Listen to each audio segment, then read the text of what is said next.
Hello, কী অবস্থা সবার? চলো আমরা আজকে শুরু করি আমাদের কাজ শক্তি ক্ষমতা এই চ্যাপ্টারের ভিতরে একটা গুরুত্বপূর্ণ টপিক ক্ষমতা নিয়ে।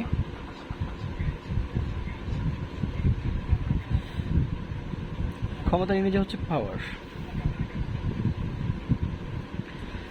আচ্ছা, ধরো আমরা তো এই চ্যাপ্টারের শুরুতে কাজ সম্বন্ধে আমরা জানলাম হচ্ছে আমাদের শক্তি নিয়ে। এখন ধরো দুটা ব্যক্তি, এই একজন আর এই একজন, এই দুই ব্যক্তি, এই ব্যক্তিও মনে করো 1000 জুল কাজ করে, এই ব্যক্তি 1000 জুল কাজ করে। আচ্ছা, তোমাদের কাছে কাকে মনে হচ্ছে ভালো? আচ্ছা ধরো ও 1000 না, ও 2000 জুল কাজ করে, তাহলে বুঝতে আরো সুবিধা হবে। এখন বলো তো কাকে বেশি ভালো মনে হচ্ছে, বেশি অ্যাক্টিভ মনে হচ্ছে? আলটিমেটলি সবাই বলে ফেলতে পারো যে হ্যাঁ 2000 জুল কাজ করেছে, তাকে তো বেশি ভালো মনে হয়। হ্যাঁ, এটা ঠিক, তোমাদের ধারণা ঠিক। কিন্তু আমি যদি বলি এই কাজটা করছে এই ব্যক্তি হচ্ছে 1 ঘন্টায়, আর এই কাজটা করছে এই ব্যক্তি হচ্ছে 10 ঘন্টায়, এখন বলো তো আমাদের কাকে বেশি অ্যাক্টিভ মনে হচ্ছে? আলটিমেটলি এই ব্যক্তিকে। এর কারণ হলো আমরা সবসময় শক্তি এই কনসেপ্টটা দিয়ে সব কিছু দুইটা বস্তুর মধ্যে, দুইটা যন্ত্রের মধ্যে আসলে আমরা তুলনা করতে পারি না। এটার সাথে সময়ের একটা সম্পর্ক থাকে। আসলে আমরা যদি ধরো একটা ব্যক্তি টি সময়ে ডাব্লিউ পরিমাণ কাজ সম্পাদন করলো, তাহলে একক সময়ে কাজ করলে কত? W F T. অর্থাৎ এই যে একক সময়ে কোনো একটা ব্যক্তি বা কোনো একটা যন্ত্র বা কোনো একটা কিছু যে কাজ সম্পাদন করে তাকে আমরা বলি ক্ষমতা। এটাকে আমরা পি দ্বারা প্রকাশ করি, তার মানে P is equal to W F T. এর মানে হইল আমি কোনো একটা ব্যক্তি বা বস্তুর কাজকে বা তার ভিতরে যে অর্জিত শক্তি বা ব্যয়িত শক্তি, এটাকে আমি সময় দিয়ে ভাগ করলাম, তাহলে আমি যেটা পাইলাম সেটা হচ্ছে ক্ষমতা। এখন আমি যদি এদের মধ্যে কম্পারিজন করি, দেখো এটা হচ্ছে প্রথম ব্যক্তির ক্ষেত্রে ক্ষমতার যদি আমি চিন্তা করি, সেই ক্ষেত্রে হচ্ছে তোমার 1000 ভাগ 1, তবে 1000 কিছু একটা, ওটা আমরা পরে জানবো সেটা কি আসলে। আর দ্বিতীয় ব্যক্তির ক্ষেত্রে p is equal to 2000 by 10, that means 200 something। এখন বুঝতে পারতেছো কার আসলে কে বেশি অ্যাক্টিভ, কে বেশি ভালো, বা কে বেশি আমাদের জন্য কাজের। আমরা যদি এই জাতীয় লোকদেরকে আমাদের কাজের নিয়ম দিই, অবশ্যই আমি দেখব যে এর তুলনায় এই বেশি এফেক্টিভ। তাহলে আমরা বুঝতে পারতেছি ক্ষমতা হচ্ছে একক সময়ে কোনো একটা ব্যক্তি বা বস্তু বা কোনো একটা ডিভাইস কর্তৃক সম্পাদিত কাজ। আর একক হবে হচ্ছে, যেহেতু কাজের একক হচ্ছে জুল, সময় হচ্ছে second, that means joule per second. এটাকে আমরা বলতে পারি ওয়াট, যেটাকে আমরা ডাব্লিউ দ্বারা প্রকাশ করতে পারি।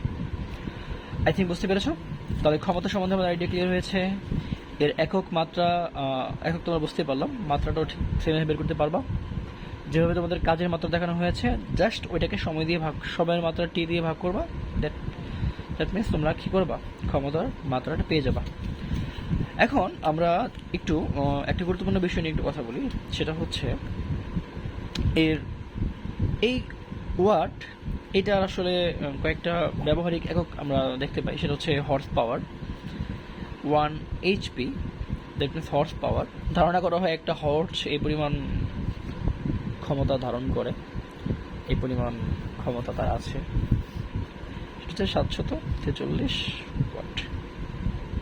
অর্থাৎ কোনো ইঞ্জিন, ধরো আমাদের যে বাড়িতে যে পাম্প ইউজ করি আমরা, সাধারণত এটা 1 হর্স পাওয়ারের হয়, 2 হর্স পাওয়ার হতে পারে, বেশি হতে পারে। দ্যাট মিনস এটা আমরা বলতে পারি যে 1 হর্স পাওয়ার সমান 743 ওয়াট। এটা মনে রাখবে, অনেক সময় আমাদের ম্যাথ আসে এরকম, ওয়াট না দিয়ে হর্স পাওয়ার দেওয়া থাকে। আচ্ছা, আবার কিলোওয়াট এটাও হয়, মেগাওয়াট, এই এককগুলো হয়, আমরা সেটা জানি যে 10^3 এটা হচ্ছে কিলোওয়াট, 10^6 এটা হচ্ছে মেগাওয়াট। অর্থাৎ আমরা এটাকে একটা থেকে আরেকটা রূপান্তর করতে পারবো। তার মোটামুটি আমাদের ক্ষমতা সম্বন্ধে আইডিয়া হয়ে গেল। এবার আমরা চলে আসি কর্মদক্ষতা। আমাদের এখানকার এই চ্যাপ্টারের লাস্ট টপিক হচ্ছে কর্মদক্ষতা।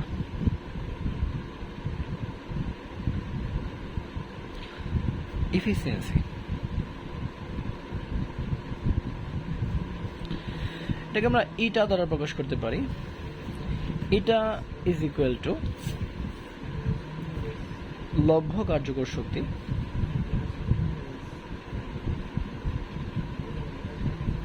ডিভাইডেড ভাগ মোট শক্তি বা মোট প্রদত্ত শক্তি।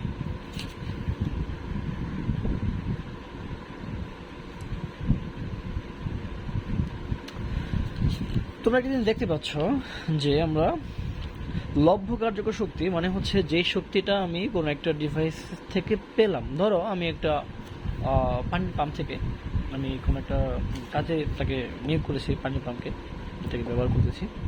আমি এখানে 1000 জুল শক্তি প্রয়োগ করলাম, কিন্তু আমি আউটপুট হিসেবে পাইলাম হচ্ছে 900 জুল। তাহলে এই 1000 জুল হচ্ছে আমার মোট প্রদত্ত শক্তি, আর লভ্য কার্যকর শক্তি হচ্ছে 900 জুল। সাধারণত আমরা এটাকে পার্সেন্টেজ বা শতকরা হিসেবে প্রকাশ করতে পারি, এই জন্য আমরা এখানে একটা 100% দিতে পারি। তার মানে এটা দ্বারা বোঝাচ্ছে মোট শক্তি আর লভ্য কার্যকর শক্তি, এখানকার যে রেশিওটা মানে লভ্য কার্যকর শক্তি এবং মোট শক্তির রেশিওটা হচ্ছে এটা বা কর্মদক্ষতা। এখানে আমরা এটাকে এভাবে লিখতে পারি, যদি আমরা লভ্য কার্যকর শক্তিকে সময় দিয়ে ভাগ করি তাহলে সেটা ক্ষমতা হয়ে যায়।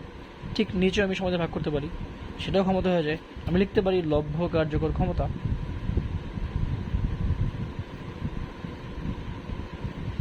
এটা হচ্ছে মোট ক্ষমতা।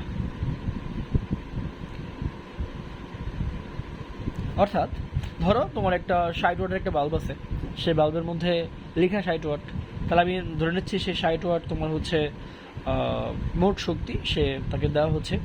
কিন্তু ধরো সে 50 ওয়াট আমাকে আউটপুট দিচ্ছে, তাহলে 50 হবে উপরে আর 60 হবে নিচে, ইন্টু 100%।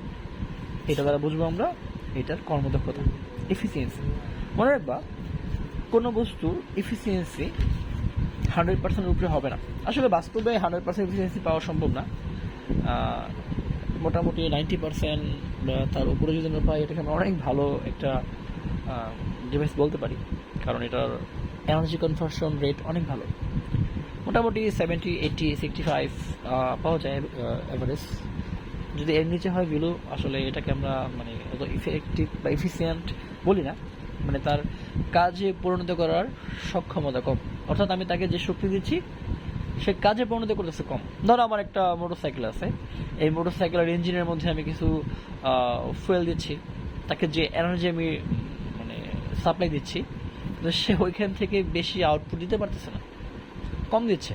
তাহলে বুঝতে হবে কি এটার এফিসিয়েন্সি কম। যে ইঞ্জিনটা যত বেশি আউটপুট দেবে, যত আমার 100%-এর কাছাকাছি হবে, তত বেশি কর্মদক্ষতা সম্পন্ন বা কর্মক্ষম ইঞ্জিন আমরা বলতে পারি এটাকে। আই থিঙ্ক বুঝতে পেরেছ। আমরা এই সম্বন্ধে কিছু ম্যাথ করব, এই ম্যাথগুলো আমরা একটু দেখবো কি। আপাতত হচ্ছে এই বেসিকটুকু ক্লিয়ার কিনা সবাই একটু দেখো, প্রয়োজনে ভিডিওটাকে আবার একটু টেনে দেখতে পারো, আমার মনে হয় তোমরা বুঝতে পারবে। আমরা নেক্সট একটা ক্লাসে এই ম্যাথ নিয়ে আলোচনা করব। আপাতত কিছু কিছু ম্যাথ তোমাদের বইয়ে দেওয়া আছে, আমি তোমাদের জন্য কিছু রেফারেন্স দিব, ওইখান থেকে কিছু প্র্যাকটিস করতে পারো। তবে কিছু সৃজনশীল ম্যাথ রয়েছে যেগুলো আসলে আমাদের জন্য একটু ভাবার বিষয় হয়। অর্থাৎ এখানে লভ্য কার্যকর শক্তি, লভ্য কার্যকর ক্ষমতা, এগুলো বের করতে হয়। সো এগুলোকে ভালোভাবে বের করে তারপরে হচ্ছে আমাদেরকে খুব ভালোভাবে কাজ করতে হয় আর কি। যাই হোক, আপাতত আজকে আর না, আল্লাহ হাফিজ।